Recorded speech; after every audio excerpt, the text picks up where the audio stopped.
Last week on Smackdown, the Bloodline storyline took a turn for the worst. In this case, for the Usos. And if anybody saw this segment, that segment is exactly why Roman Reigns had to retain his undisputed Universal Championship at WrestleMania. Especially after the Usos lost their tag team titles to Kevin Owens and Sami Zayn just the night before. Because Roman Reigns just throwing shade at the Usos these past 3, 4, 5 weeks ever since WrestleMania has no weight to it if he does not have those championships along with him.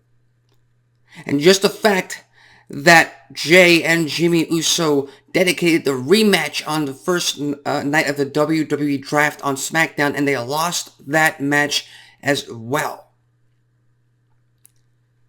That just adds more fuel to the fire, which is why I'm getting to the point I'm trying to make right now, which is Solo Sikoa is key to the dissolution, to the breaking up of the Bloodline down the line. We are already seeing just little seeds planted, especially at Backlash when Solo Sikoa almost attacked his own brothers, especially in the weeks leading up to Backlash, when the Usos were expecting not only the full force of the Bloodline. I mean, they might have understood why Roman Reigns was doing what he was doing at the time, but Solo Sikoa is their younger brother.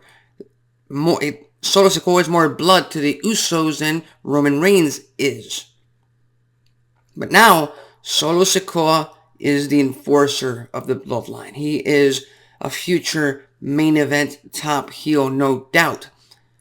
But the fact of the matter is, the tribal chief Roman Reigns, along with the council himself, Paul Heyman, have bestowed so much responsibility upon Solo Sikoa at this point that down the line, it might happen at Night of Champions, it might happen at Money in the Bank or at SummerSlam, down the line, Solo Sikoa is going to have to make a choice.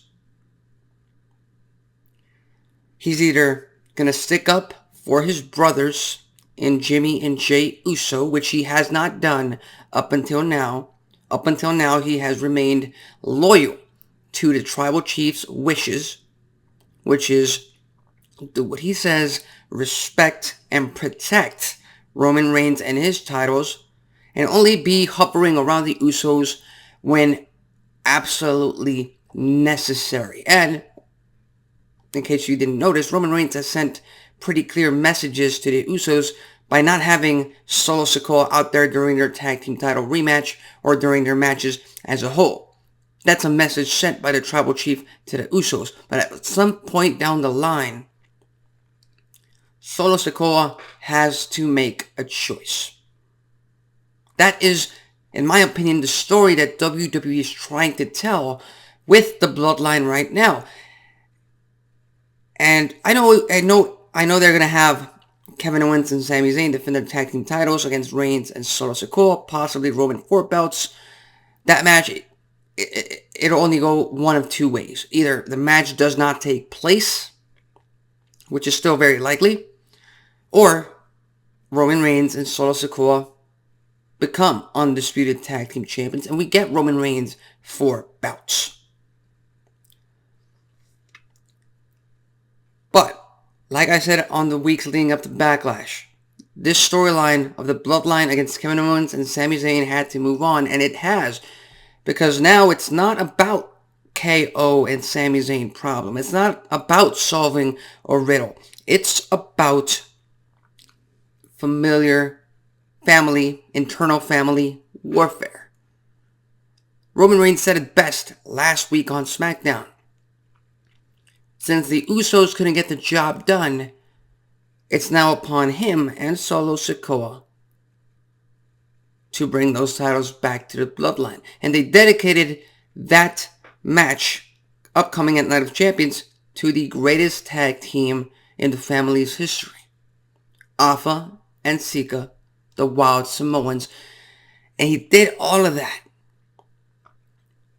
with Usos in the middle of the ring, clearly throwing some more shade, clearly throwing some more fuel to the fire. And Reigns wanted them to apologize. Jimmy wasn't having it. If it wasn't for Jay, Jimmy would have gone after Roman Reigns. That would have been the end of the Usos and the Bloodline for sure. But cooler heads prevailed because Jay Uso, he's been through the ringer with Roman Reigns. He's gone through it all with the tribal chief. So every single time he's confronted Roman Reigns in the past 2-3 years, he knows not to mess with Roman Reigns, which is why he stopped his brother Jimmy from attacking the tribal chief last week. Again, there are more layers to peel off of this storyline. This storyline, the Bloodline storyline, is far from over. It's not ending anytime soon. And you need the tribal chief to be at the height of his power, at the height of his tyranny. Because WWE is trying to build amongst themselves, amongst the family of the Bloodline, what they created with Sami Zayn. They want the audience, they want the fans to want the Usos and to want Solo Sikoa to break off of the Bloodline, to attack the tribal chief, to attack Roman Reigns and that weasel Paul Heyman. That's what they want. That's what they are heading towards. And the Bloodline, I've said it in the past and I'll say it again, the Bloodline storyline is a story that needs to end from within. It has gone far too long for some savior, for some hero, whether that be Kevin Owens, Sami Zayn, Cody Rhodes, Drew McIntyre, whoever, for any WWE hero, any WWE babyface to come in and just save the day and do that in a cliche moment. No, this ends amongst themselves. It implodes on itself. And I believe Solo Sikoa is Batista. The Usos are Randy Orton. In this whole entire Evolution storyline where Roman Reigns is Triple H. He is the tyrant. He is the emperor. He is the monarch. The dictator. That's a better word. And at some point, very, very soon, the Usos, Solo Sikoa, the entire Bloodline is going to disrupt and break off upon itself. And it's something, and it's going to be must-see television.